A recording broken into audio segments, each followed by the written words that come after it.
What you want, what you want, what you gonna do when Chevy John Brown come for you?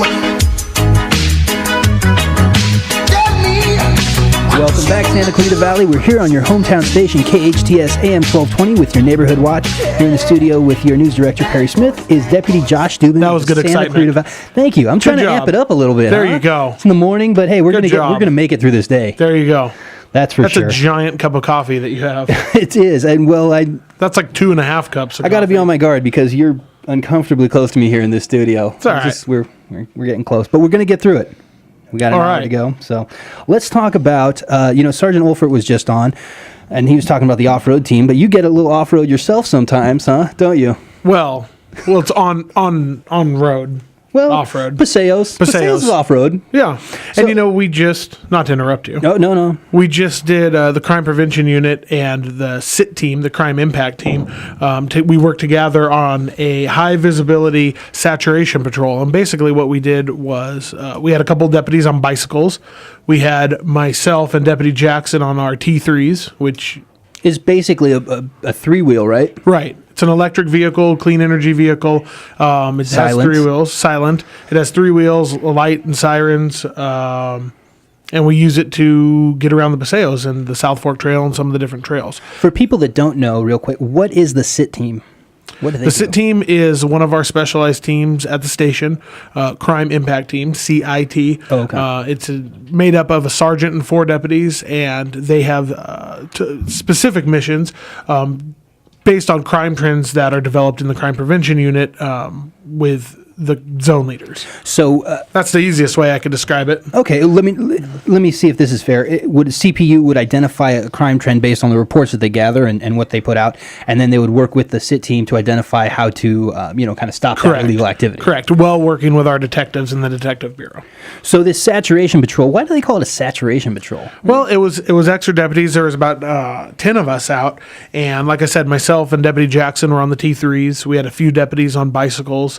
We had a few deputies in our regular black and white patrol vehicles, and we headed out from the station, and we worked our way from the station through the trails, and we ended up, I think the farthest we went that day was Lyons Avenue. Okay. We worked our way to Lyons Avenue, Peachland, Lyons and Orchard, and then we slowly worked our way back through the trails, various parks, down Del Monte, over the bridges, and that was the purpose of that operation. And during that operation, a few arrests were made. We made contact with a bunch of people. We talked to some residents over in the Old Orchard area that were just out. We talked to them about some of their community concerns and different things that they would like to see from the sheriff's station. And so we talked to them about that. So it gives you an opportunity to do a little outreach while you're doing the patrols because you're a little more accessible, I would imagine, when you're on a T3. Right, right. And whether it be, we're just talking to, residents that are outside about some of their concerns, or, we're actually doing traffic stops and traffic enforcement.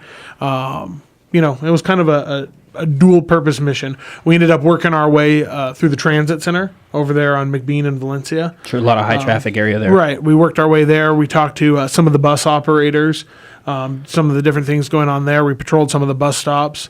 So it was a good little day. We were out. 3 arrests made, right? Right. Based on, and that was in a Nixle report that you guys put out. Right. And we put that out on Nixle and Facebook.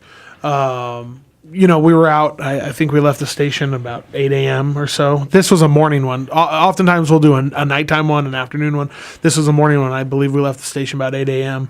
And we returned to the station later that afternoon, 2 or 3, something like that.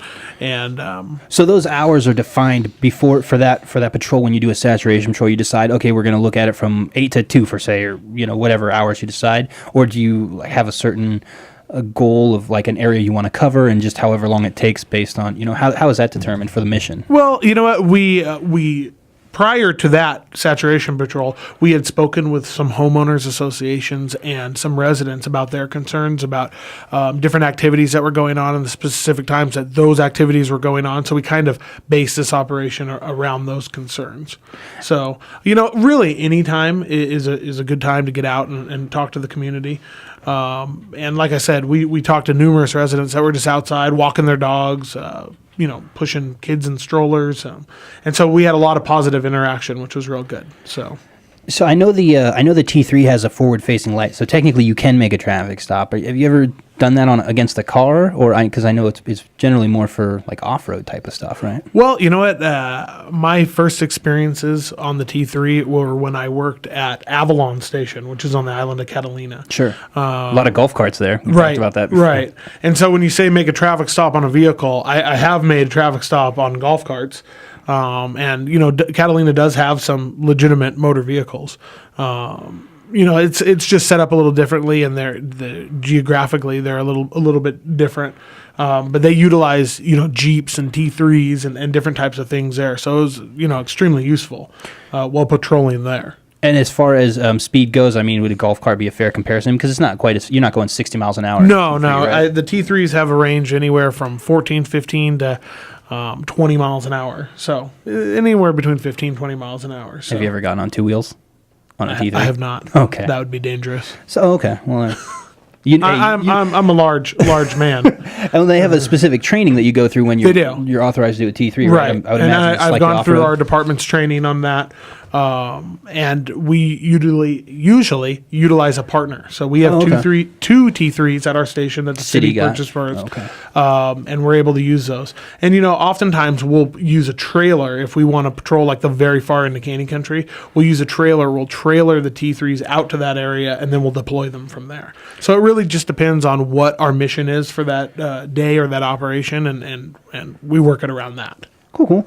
Well, we have to take a quick commercial break in a minute. I want to talk to you a little bit about some rescues that the Santa Clarita Valley Sheriff Station have done in conjunction with its CERT team, what you guys are doing there, and some other activities on the station when we come back on your hometown station, KHTS AM 1220.